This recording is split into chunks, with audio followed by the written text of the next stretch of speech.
Hey guys, welcome back to my channel. और रात के 12 बजे मैं वीडियो शूट कर रहा हूँ।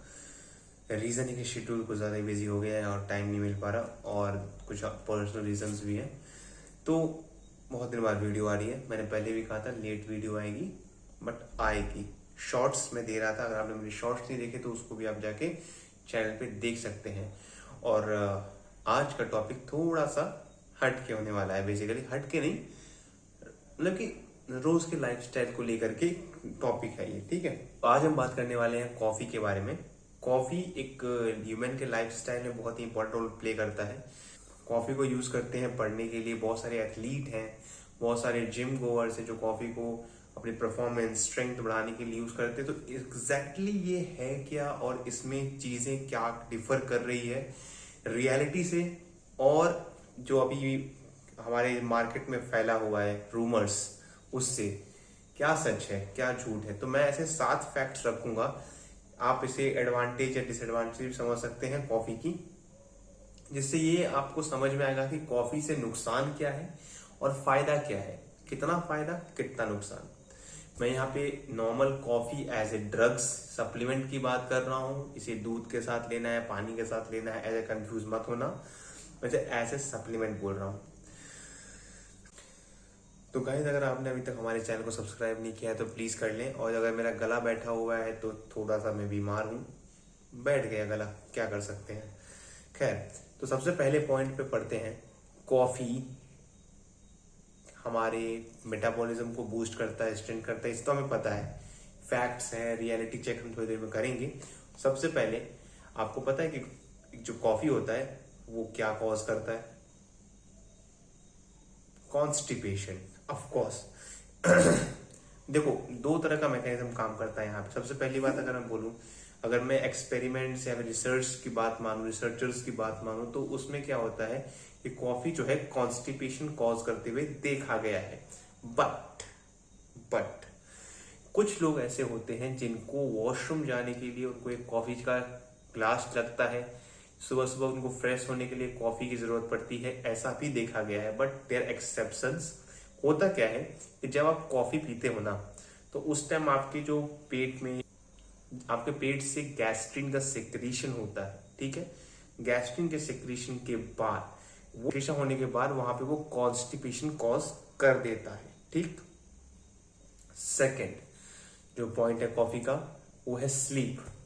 Okay, this is the most important myth and the point of coffee, कि आपको कॉफी जागने में हेल्प करता है। ये आधा सच है, ठीक है।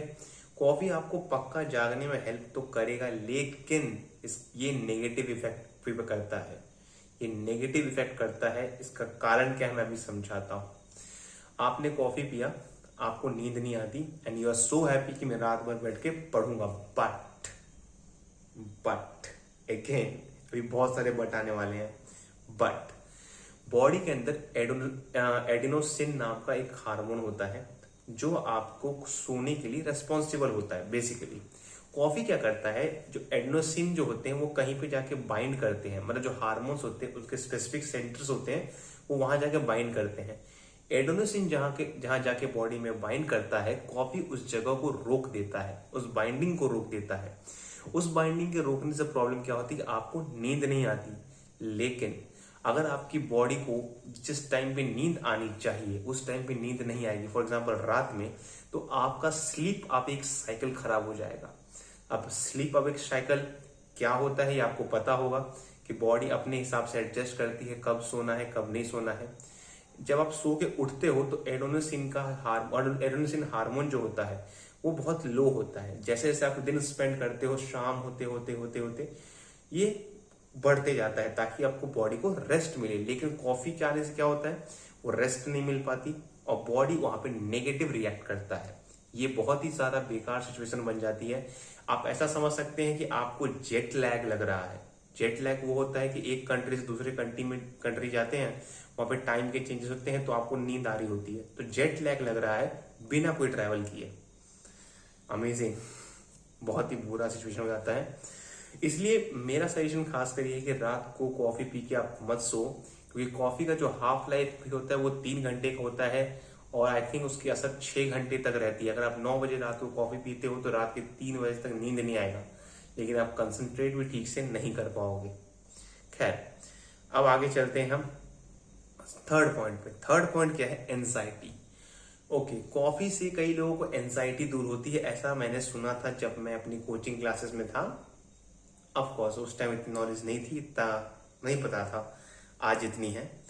तो एंजाइटी के केस में ना, तो फिर से आधा सच है, एंजाइटी दूर करता है, बट देखो, हमारे बॉडी में ना एक हार्मोन होता है जो हमें फाइट एंड फ्लाई के लिए रिस्पॉन्सिबल करता है। मतलब कोई चीज सामने आ गई तो उससे डरना है कि उससे लड़ना है, उसके लिए रिस्पॉन्सिबल होता है अचानक के लिए, ठीक है, जो कि सिंपैथेटिक नर्वस सिस्टम से अटैच्ड होता है।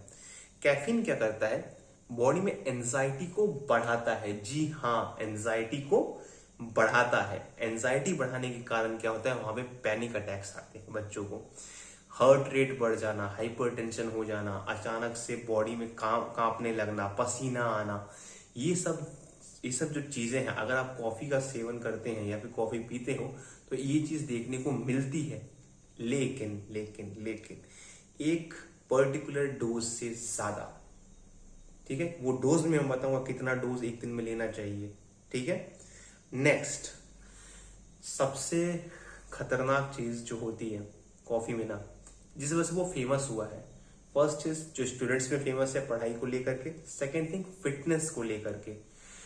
अब सुनो, फिटनेस के केस में क्या होता है, लोग बोलते हैं उससे वेट रिड्यूस होता है, फिर आधी सच, रिड्यूस तो होता है, बट कॉफी ने क्या, कॉफी आपने पी, मेटाबॉलिज्म बूस्ट हो गया, करेक्ट, मेटाबॉलिज्म बूस्ट हो गया।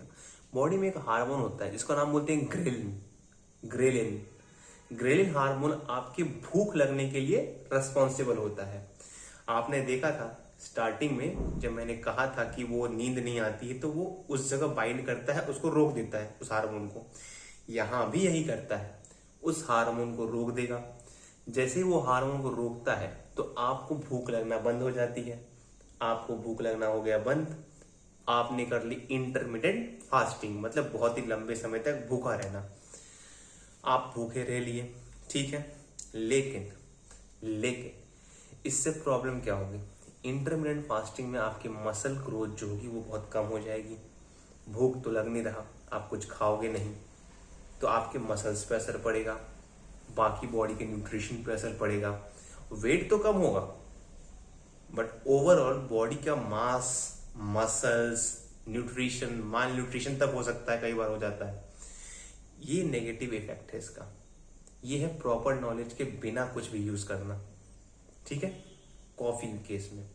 अब देखो, 5वां पॉइंट शायद आपको पता नहीं होगा, लेकिन कॉफी जो है वर्ल्ड में, फिलहाल वर्ल्ड में सबसे ज्यादा स्टडीड ड्रग्स के लिस्ट में है, क्योंकि बहुत सारे ड्रग्स में यूज होता है कैफीन, ठीक है।